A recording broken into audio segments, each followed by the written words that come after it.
शांति ओम शांति ओम शांति। चलिए आज हम बात करते हैं श्रीमद् भगवद गीता के 5वें और 6ठे अध्याय के बारे में कि हमें परमपिता परमात्मा शिव भगवान ने पिता ने श्रीमद् भगवद के 5वें और 6ठे अध्याय में क्या बताया है। 5वें अध्याय है हर धर्म की जड़ में गीता का अमृत। 6ठा अध्याय है वेद व्यास और गणेश का दिव्य संवाद की भूमिका। तो बात करते हैं 5वें अध्याय की हर धर्म की जड़ में गीता का अमृत, सभी मतों के हृदय में बसा एक ही परम सत्य। श्रीमद् भगवद गीता की महिमा यही है कि वह किसी एक मत या संस्कृति की सीमाओं में नहीं बनती। वह उस परम स्रोत से निकली हुई वाणी है जो हर आत्मा के भीतर विद्यमान है। इसलिए कहा गया गीता सभी धर्मों की जननी है। जिस प्रकार एक ही सूरज से अनेक दिशाओं में किरणें फैलती हैं, उसी प्रकार गीता का अमृत भी विभिन्न धर्मों, परंपराओं और शिक्षाओं के रूप में दुनिया के कोने कोने में प्रवाहित हुआ। महर्षि वेद व्यास ने जो ज्ञान समाधि अवस्था में अनुभव किया, वह केवल भारत के लिए नहीं था, वह संपूर्ण मानव जाति के लिए था। वह सार्वभौमिक सत्य था जो समय, भाषा और संस्कृति की दीवारों से परे है। महाभारत के युद्ध का चित्रण हो या अर्जुन की कथा, उसमें जो दैवी और आसुरी शक्तियों का संघर्ष है, वह तो हर युग, हर धर्म, हर आत्मा के भीतर घटता है। यही कारण है कि हर धर्म में गीता के तत्व किसी न किसी रूप में मिलते हैं। बाइबल में कहा गया there is a holy war between angels and devils, यानी अच्छाई और बुराई के बीच का युद्ध। या वही युद्ध है जो गीता में पांडव और कौरव के बीच दर्शाया गया। परमात्मा कहाँ वहाँ भी कहते हैं सत्य के मार्ग पर चलने वालों को मैं शक्ति देता हूँ। वह यही भाव है जो गीता में भगवान ने अर्जुन से कहा, माम सुचा, भय मत करो, मैं तेरे साथ हूँ। इस्लाम में कहा गया जिहाद, यानी अच्छाई और बुराई के बीच संघर्ष, परंतु उसका वास्तविक अर्थ है आत्मा के भीतर चलने वाला आंतरिक युद्ध, जहाँ मनुष्य को अपनी नीच प्रवृत्तियों से युद्ध करके उन्हें पराजित करना है। यह वही बात है जो गीता में कही गई, अपना मन जीतो, अपनी इंद्रियों को वश में करो। जैन धर्म के जितेंद्रिय का अर्थ है इंद्रियों पर विजय प्राप्त करना। यह वही संदेश है जो गीता के 6ठे अध्याय में भगवान ने कहा, मन और इंद्रियों को संयमित करो, तभी आत्मा की शांति अनुभव होगी। जैन धर्म ने गीता से उसी बात को अपनाया और उसे अपने आचरण का मूल सिद्धांत बनाया। बौद्ध धर्म ने युद्ध की बातों को त्याग कर गीता के कर्मयोग को अपनाया। भगवान बुद्ध ने कहा कर्म ही धर्म है। उन्होंने कहा कि पूजा पाठ नहीं, श्रेष्ठ कर्म ही मोक्ष का मार्ग है। यह वही भाव है जो गीता के 3रे अध्याय में स्पष्ट रूप से कहा गया, कर्मण एव अधिकारास्ते, अर्थात कर्म करते रहो, फल की चिंता मत करो। सिख धर्म के गुरु नानक देव ने जब कहा मन जीते जग जीते, तो यह गीता की ही प्रतिध्वनि थी। मन ही शत्रु है और मन ही मित्र। जिसने अपने मन को जीत लिया उसने संसार को जीत लिया। गुरु नानक देव ने भी गीता माता के उसी अमृत से प्रेरणा पाई। यहाँ तक कि जो आधुनिक संत और विचारक हुए, स्वामी विवेकानंद, गांधी, टैगोर, अरविंद, आइंस्टाइन, उन सब के विचार के मूल में गीता की शिक्षाएं बहती रही। स्वामी विवेकानंद ने कहा, जब कोई व्यक्ति निराश होता है, गीता उसे साहस देती है। महात्मा गांधी ने स्वीकार किया, मेरी हर उलझन का उत्तर मुझे गीता के पन्नों में मिल जाता है। वास्तव में गीता कोई धर्म ग्रंथ नहीं या मानवता का शास्त्र है। यह हमें यह नहीं सिखाती कि कौन सा धर्म श्रेष्ठ है, बल्कि यह बताती है कि हर आत्मा ईश्वर की संतान है। जिस क्षण यह पहचान जागृत होती है, वहीं से सच्चा धर्म प्रारंभ होता है। गीता ने यह भी सिखाया कि ईश्वर किसी विशेष रूप में नहीं बंधे।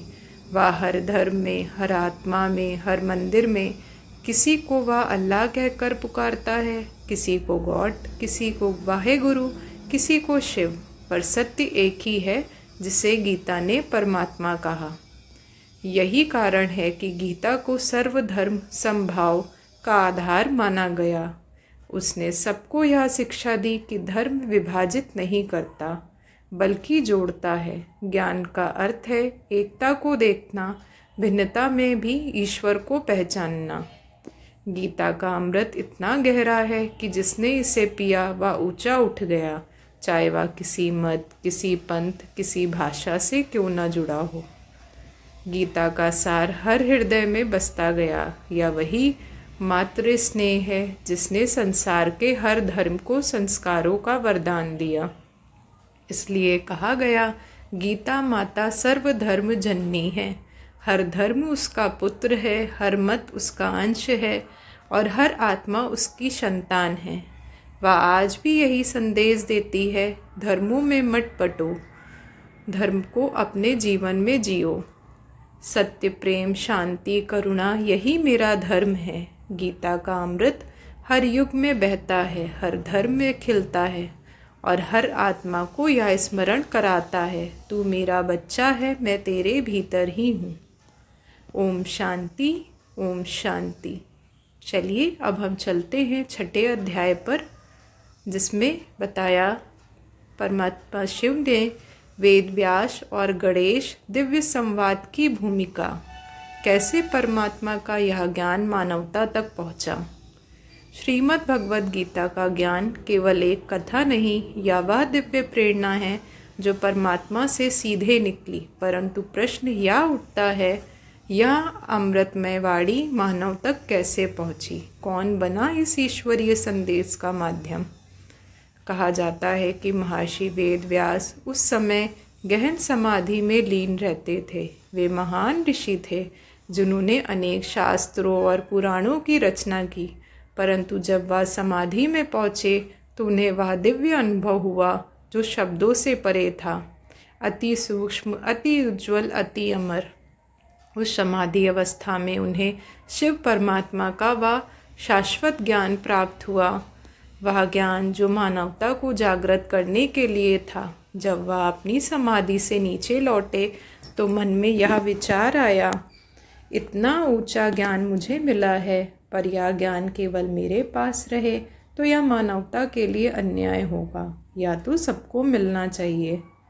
वेद व्यास जी ने निश्चय किया कि इस ज्ञान को शब्दों में उतारना आवश्यक है, परंतु जब लिखने बैठे तो अनुभव किया कि यह कार्य सरल नहीं, क्योंकि यह ज्ञान साधारण बुद्धि से परे था। उन्होंने कहा, कुछ बातें मैं भूल जाता हूँ क्योंकि यह ज्ञान मेरी चेतना से ऊंचा है। अगर अधूरा लिखूँ तो उसकी सत्यता घट जाएगी। जब उन्होंने भगवान से प्रार्थना की, हे प्रभु, आप ही कोई मार्ग दिखाइए। अगर मैं इस अमृत को लिपिबद्ध ना कर पाया तो यह मानवता तक कैसे पहुँचेगा? उत्तर मिला, तुम गणेश जी का आवाहन करो। वह बुद्धि और लेखन के देवता हैं, वे तुम्हारे इस दिव्य कार्य में सहयोग देंगे। महर्षि वेद व्यास ने उसी क्षण गणेश जी का आवाहन किया। महाभारत के आदि पर्व में के 77वें श्लोक में वह विनती करते हैं, हे गणनायक, आप मेरे लेखक बनिए। मैं अपने मन की समाधि अवस्था से जो ज्ञान प्राप्त कर रहा हूँ उसे आपके माध्यम से मानवता तक पहुँचाना चाहता हूँ। गणेश जी ने उनकी विनती स्वीकार की और एक शर्त रखी, हे व्यास, मैं बहुत तीव्र गति से लिखता हूँ। जहाँ आप रुके मैं उठकर चला जाऊँगा। मैं समय व्यर्थ नहीं करूँगा। वेद व्यास जी मुस्कुराए और बोले, आपकी शर्त स्वीकार है, पर मेरी भी एक शर्त है। जो भी मैं कहूँ उसे पहले समझकर लिखना। बिना समझे एक शब्द भी मत लिखना। गणेश जी वह शर्त भी स्वीकार किए और तभी आरंभ हुआ दिव्य लेखक का वह महान क्षण जहाँ समाधि की गहराइयों से उतरता हुआ ज्ञान गणेश जी की लेखनी से मानवता के लिए अक्षरों में ढलने लगा। महर्षि वेदव्यास के प्रथम शब्द थे धृतराष्ट्र, अवच, धर्म क्षेत्र, कुरुक्षेत्र। और उस क्षण ही गणेश जी रुके। उन्होंने पूछा, यह धर्म क्षेत्र क्यों कहा गया? सीधा कुरुक्षेत्र कहा जा सकता था। वेदव्यास जी ने मुस्कुराकर कहा, यही तो गहराई है गणनायक। कुरुक्षेत्र केवल युद्ध का मैदान नहीं, यह कर्म भूमि है और धर्म क्षेत्र वह चेतना है जहाँ धर्म की स्थापना होती है। इस प्रकार से वेदव्यास और गणेश का यह संवाद केवल लेखन नहीं बल्कि ईश्वरीय ज्ञान का साक्षात परासरण था। एक साधक समाधि में अनुभव कर रहा था, दूसरा उसे दिव्य बुद्धि से शब्दों में ढाल रहा था। वेदव्यास जी ने यह भी स्वीकार किया, यह ग्रंथ मेरे मन की कल्पना का विस्तार है, पर इसका अर्थ यह नहीं था कि ज्ञान उनका स्वयं का था। इसका अर्थ यह था कि उन्होंने परमात्मा से प्राप्त ज्ञान को मानव समझ के योग्य बनाने के लिए एक कथा का रूप लिया। जैसे माँ अपने बच्चे को कठिन सत्य कहानी के माध्यम से सिखाती है, वैसे ही वेदव्यास ने महाभारत की कथा रची जिसके भीतर गीता का शाश्वत ज्ञान छिपा है। उन्होंने माना कि अगर यह ज्ञान सीधा रखा जाए तो आने वाले कलयुग के लोग उसकी गहराई को ग्रहण नहीं कर पाएंगे। इसलिए उन्होंने कथा का माध्यम चुना ताकि हर व्यक्ति कहानी में आकर्षित होकर ज्ञान के सार तक पहुंच सके। और इसलिए कहा गया, कथा मीन्स सत्य का सेतु। कथा का उद्देश्य मनोरंजन नहीं बल्कि मन को ईश्वर से जोड़ना है।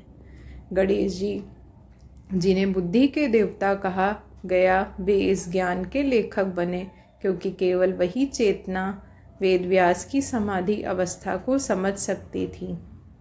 यह कोई साधारण लेखक नहीं था, यह था सुपर कॉन्शियस और सुप्रीम कॉन्शियस के बीच का संवाद। वेदव्यास जी ने कहा, यह भी देखा कि भविष्य में जब कलयुग आएगा तो मनुष्य की चेतना बहुत गिर जाएगी। लोग प्रतीकों को ही सत्य समझेंगे, कहानी को ही इतिहास मान लेंगे। वे भूल जाएंगे कि यह कथा बाहरी नहीं भीतरी युद्ध की प्रतीक है। और वही हुआ। लोगों ने महाभारत को इतिहास समझ लिया जबकि वह तो आंतरिक महाभारत थी, मन और संस्कारों के बीच का युद्ध। उन्होंने पात्रों को मनुष्यों में खोजा जबकि वे प्रतीक थे।